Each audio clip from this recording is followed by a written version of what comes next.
यहीं पर प्रधानमंत्री जी यही संगम में मां गंगा की कसम खा करके कहे थे कि हम हर साल युवाओं को 2 करोड़ रोजगार देने का काम करेंगे। अब बात अगर 2 करोड़ के रोजगार की बात करेंगे तो आप हमको हिंदू मुस्लिम पे ले आते हैं। मेरे पास 8 लाख रुपया नहीं था शिवपाल चाचा को देने को, उसी सिस्टम के लोग हैं। जब युवा पीटे जा रहे हैं, जब पेपर लीक हो रहा है, जब युवा जिस तरीके से हत्या कर रहा है, तो केवल एक जाति धर्म का नहीं है। पेपर लीक होने के बाद भी पेपर कैंसिल नहीं होता था, उस सरकार के लोग हैं वो, और पूरी बहाली बेच देने वाले लोग हैं वो। उनके आज मानक नहीं दिख रहे हैं, तो अभी तक क्यों आपने जांच नहीं किया? अगर कोई युवाओं के साथ खड़ा हो रहा है तो आप उसमें तुरंत ले आए और उनके बिल्डिंग सील कर दिए। चांद मत कर गुमान में बेदाग चांद देखा है, तो ये दागदार लोग, इनको यही दिखाई देता है। इसमें राम कहां से आ गए? पेपर राम थोड़े लिख करा रहे हैं। सुनो एम बसलियां, तुमको ये चारा दे के मारेगा और तुम्हें गलतफहमी है कि अच्छे दिन विज्ञापन आएंगे। तुम्हें गलतफहमी है कि अच्छे दिन और विज्ञापन आएंगे। बड़ा चालाक है आदमी, फिर केवल हिंदू मुस्लिम करके धर्म सहारा दे के मारेगा। सरकार को आप जिम्मेदार मानते हैं कि नहीं? नहीं, सरकार को जिम्मेदार नहीं मानते हैं। नमस्कार दर्शक, न्यूज़ 24 पर बहुत बहुत स्वागत है। प्रयागराज की गलियों में, चौक चौराहे पर, चाय की दुकानों पर सिर्फ और सिर्फ छात्रों के कैंडल मार्च की चर्चा है।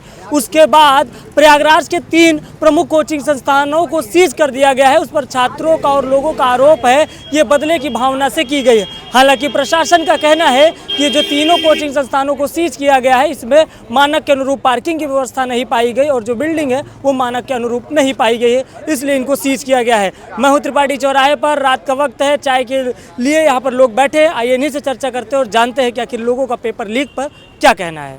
सर, 3 कोचिंगों को आज सीज कर दिया गया है, इस पर क्या कहना है? देखिए, जिस तरीके से आप लगातार देख रहे हैं कि भारतीय जनता पार्टी, ये जब से इनकी 2014 से सरकार है, आज के समय में लगभग 90 पेपर लीकेज हो चुके हैं। और ये चाहे रोजगार की बात आप करेंगे, चाहे आप पेपर लीकेज की बात आएगी, ये इनके कहीं पे मैनिफेस्टो में, इनके कहीं दिलो दिमाग में युवाओं के प्रति कोई पीड़ा नहीं है। ये लगातार इस साजिश के तहत, ये एक साजिश है, युवाओं को लगातार आप पेपर लीक करवा देंगे और अगर वो आवाज़ उठाते हैं तो उनके ऊपर मुकदमे डालेंगे। और आज ये जो मारूफ सर की कोचिंग बैन की गई, target with Alok Ravi Prakash Tiwari sir की कोचिंग बैन की गई, उसके बाद एग्जामपुर की कोचिंग बैन की गई। मैं रवि प्रकाश तिवारी सर को और मारूफ सर को व्यक्तिगत तौर पे जानता हूँ। आपने देखा होगा कि मारूफ सर ने कोरोना काल में किस तरीके से छात्रों की सेवा की। उस समय लॉ एंड ऑर्डर और सरकार तो कहीं थी नहीं, और आज ये इस तरीके से आरोप लगा के कि आप बताइए उनके आज मानक नहीं दिख रहे हैं, तो अभी तक क्यों आपने जांच नहीं किया? अगर कोई युवाओं के साथ खड़ा हो रहा है तो आप उसमें तुरंत ले आए और उनके बिल्डिंग सील कर दिए। तो इनके कहीं पर मैनिफेस्टो में या दिलो दिमाग में कहीं है ही नहीं, युवाओं के प्रति कोई पीड़ा नहीं है। अगर बात अभी यहीं पे हिंदू मुस्लिम की हो और बात हो ये जो अभी आई ना कि कथित हिंदुओं की सरकार के नाम पे बंगाल में आए, और बंगाल में इन्होंने क्या किया, कहा कि हम रोजगार देंगे, हम ये करेंगे, वो करेंगे, दुनिया भर की बातें कह के आए। और आते ही क्या किए, तुरंत उन्होंने रिजर्वेशन पे हकमारी की। तुरंत वहाँ जो गाय के नाम पे सरकार बनाते हैं, उन्होंने क्या कहा, उन्हीं के चुने हुए मुख्यमंत्री ने, कि 14 साल से जो ऊपर की गायें होंगी उनका उसके बाद आप समझिए कि बताइए, आप जो 14 साल से नीचे हैं वो माता हैं, उसके बाद वो सब्जी भाजी हो गई।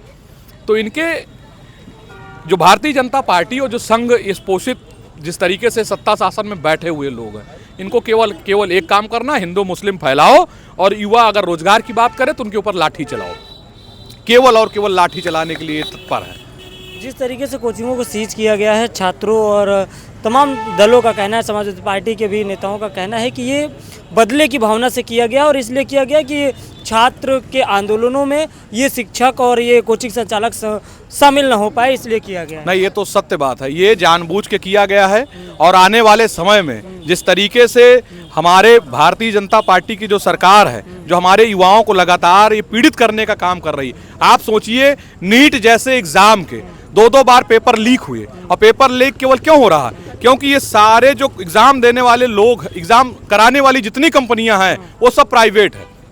तो आप प्राइवेट लोगों को एंट्री कराएंगे तो ये 100% है कि यही होगा। और एक बार नहीं, 2-2 बार हुआ, और आज तक इस्तीफा नहीं देंगे, ये केवल लाठी चलवाएंगे, केवल युवाओं पर लाठी चला रहे हैं। इसीलिए मैं कहता हूं कि हनक सत्ता की सच सुनने की आदत बेच देती है। और अगर ये ताकत जो होती है अगर दिमाग पे चढ़ जाए तो औलादे जो होती हैं वो पुरखों की विरासत बेच देती है। तो ये जो हमारे यूथ के साथ जो किया जा रहा है, ये आने वाले समय में यही यूथ इनको उठा के फेंकने का काम जरूर करेगा। पेपर लीक पर क्या देखते हैं? जिस तरीके से पेपर लीक को लेकर के छात्रों ने कैंडल मार्च निकाला, फिर कोचिंगें सीज कर दी जाती है, इस पर एक आम इलाहाबाद का नागरिक क्या सोचता है? पेपर लीक नहीं होना चाहिए। बच्चे इतना मेहनत से, इतना परिश्रम से एग्जाम देने आते हैं, पेपर लीक होता है, कितनी परेशानी होती है, हैं? तो इसको तो रोकना ही चाहिए। अब कहाँ पर गड़बड़ी है, इसको पता करना सरकार का काम है, जिम्मेदार एजेंसी का काम है, क्योंकि सारे पेपर तो आजकल लीक हो रहे हैं। तीन कोचिंगों को सीज कर दिया गया है। छात्र लगातार आरोप लगा रहे हैं कि ये बदले की भावना से किया गया है। इस पर आप क्या सोचते हैं? इसकी जांच होनी चाहिए। अगर उनका दोष नहीं है तो उनको नहीं बंद करना चाहिए, नहीं सीज करना चाहिए। छात्रों के भविष्य के साथ खिलवाड़ हो रहा है? हैं? छात्रों के भविष्य के साथ भाई पेपर लीक हो रहा है तो छात्रों के साथ तो खिलवाड़ हो ही रहा है।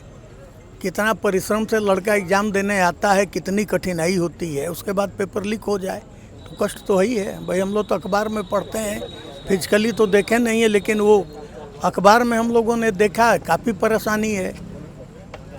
पेपर लीक को लेकर के आम प्रयागराज के नागरिक जो है, जो जनता है, वो क्या कहना चाहती है? पेपर लीक हमारे और आपके बीच से ही लोग कर रहे हैं। प्रशासनिक फेलियर मानेंगे हम इसको।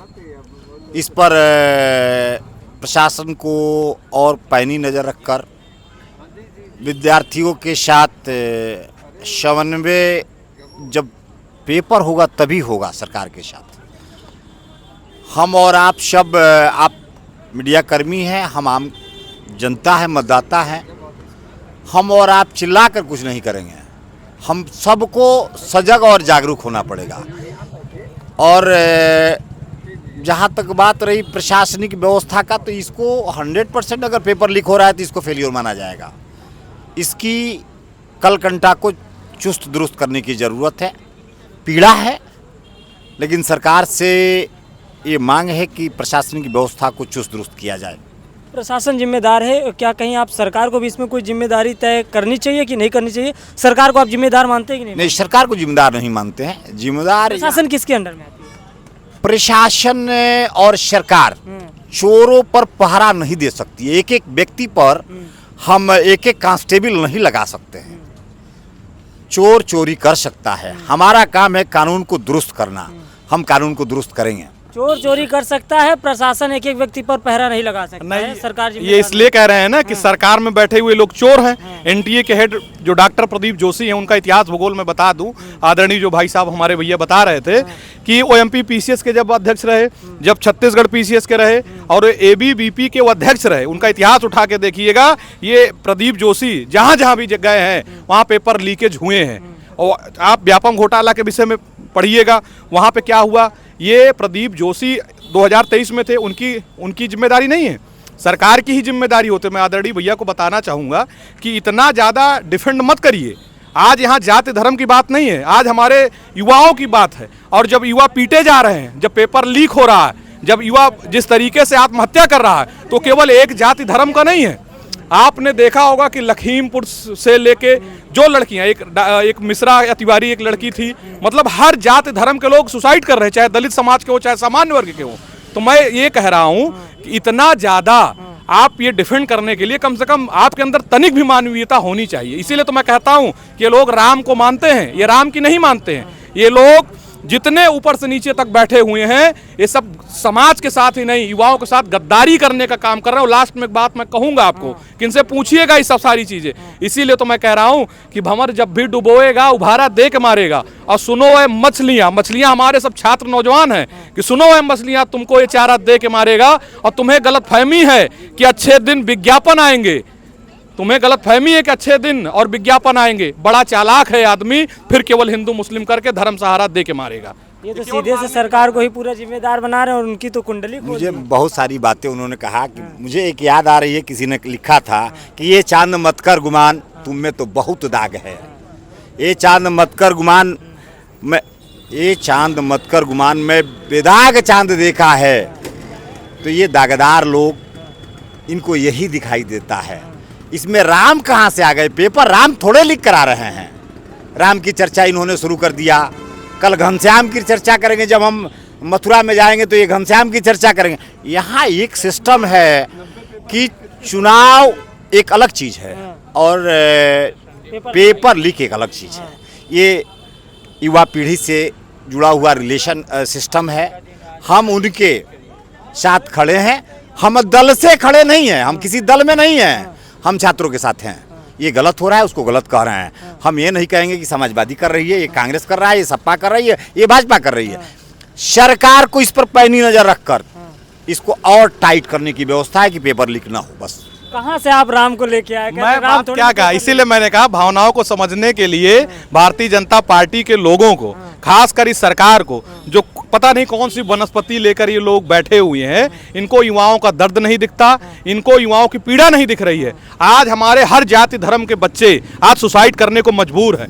आप ये बात पूछिए कि जब गांव से जो निकल के एक 5 किलो की बोरी और 10 किलो का गेहूं लेकर अपने सिर पे रख के यहाँ पे किस उम्मीद के साथ आता है। यहीं पर प्रधानमंत्री जी यही संगम में मां गंगा की कसम खा करके कहे थे कि हम हर साल युवाओं को 2 करोड़ रोजगार देने का काम करेंगे। अब बात अगर 2 करोड़ के रोजगार की बात करेंगे तो आप हमको हिंदू मुस्लिम पे ले आते हैं।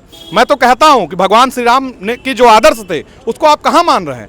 आपको इस्तीफा, आप लगातार इस्तीफा मांगते तो छोटी सी बात पे इस्तीफा मांगने वाले लोग आज 90 पेपर लीक हो गए, आपको दिख नहीं रहा। और नीट का ही नहीं, 2018 में पीसीएस मेंस का एग्जाम का पेपर लीक होता है, पुलिस का हुआ, लेखपाल का हुआ, आरओआरओ का हुआ। ये पहले कहते हैं कि पेपर लीक नहीं है। जब युवा हमारा संघर्ष करता है तो उसके बाद ये पेपर रद्द करेंगे, फिर पेपर कराएंगे। आज तक आपने कुछ कराया फाइनल आपके? और मैं एक बात और कहूँगा, केंद्रीय कर्मचारियों की जो संख्या बची है, जो सरकारी नौकरियां हैं लिखित में जो बची हुई हैं, मात्र 1.5 से 2% बची हुई हैं। 140 करोड़ में 150 करोड़ में 1.5-2% नौकरी मिल रही थी, बची है। उसमें भी जो आपको अगर देनी है तो आपका मन कहाँ साफ है? और ये कह रहे हैं कि आपको क्या हुआ? नहीं, वो दागदार इसलिए कह रहे हैं ना क्योंकि मैंने आपसे क्या कहा कि ये लोग भगवान राम को मानते हैं, भगवान राम की नहीं मानते हैं। इनसे बड़ा झूठा और इनसे बड़ा गद्दार इस देश और समाज में आज तक आया ही नहीं है। वो तो आपको गद्दार कह रहे हैं, साथ गद्दारी करने का काम किया जा रहा है। आपको तो गद्दार कह रहे हैं। मान्यवर, जिसकी जैसी भावना होगी ना वही विचार उसके मन में आता है। गद्दारी उनमें कुट कर भरी हुई है तो गद्दारी ही शब्द आएगा ना। नहीं, एक चीज, धर्मेंद्र प्रधान जी को इस्तीफा देना चाहिए कि नहीं देना चाहिए? हमने धर्मेंद्र प्रधान को मंत्री नहीं बनाया है, इसलिए कैसे मैं डायरेक्ट कह दूं कि उनको इस्तीफा दे देना चाहिए। शिक्षा मंत्री को एक अकाउंटेबिलिटी सेट करनी चाहिए। शिक्षा मंत्री को ये दायित्व है कि इस पर निगरानी रखकर या तो स्वयं जिम्मेवारी लेकर अलग हटे और नहीं तो इस पर नकेल कसे। और उम्मीद है नकल कसा जाएगा? हम उम्मीद कैसे कर सकते हैं? सरकार, हम वोट देते हैं, सरकार चलाती है, जो विधायिका जीत कर जाती है। जहाँ तक बात हुई, भाई साहब ने बहुत सारी बात कही कि राम पर विश्वास नहीं है, इन पर विश्वास नहीं है। तो ये आप चर्चा कर रहे हैं पेपर लीक की, तो इन पे इस पेपर लीक में सब लोगों की सहानुभूति है कि पेपर लीक नहीं होना चाहिए। पेपर लीक होने के बाद भी पेपर कैंसिल नहीं होता था, उस सरकार के लोग हैं वो, और पूरी बहाली बेच देने वाले लोग हैं वो। हम 99 के दरोगा में सिलेक्शन होने वाले लोग थे, बढ़िया इंटरव्यू हुई थी हमारी भी 99 में, और मेरे पास 8 लाख रुपया नहीं थे शिवपाल चाचा को देने को। उसी सिस्टम के लोग हैं, उसी सिस्टम के लोग हैं। 2001 में आकर भर्तियां हुई, ये लोग आज भी चाह रहे हैं कि भाजपा वैसा ही करे। तो भाजपा किसकी सरकार थी? 99 में किसकी सरकार? मैं बताओ, 99 मैं बता रहा हूँ, 99 में भर्ती आई, कैंसिल हो गई, कैंसिल हो गई। वही भर्ती फिर आई, और शिवपाल जी, सुनिए बता रहा हूँ, शिवपाल जी हर पुलिस लाइन से लिस्ट लिए। तो ये लोग भर्ती बेचते थे, आज भर्ती नहीं बेच रही है, लेकिन पेपर लीक हो रहा है। ये पीड़ा दे रहा है, नहीं होना चाहिए।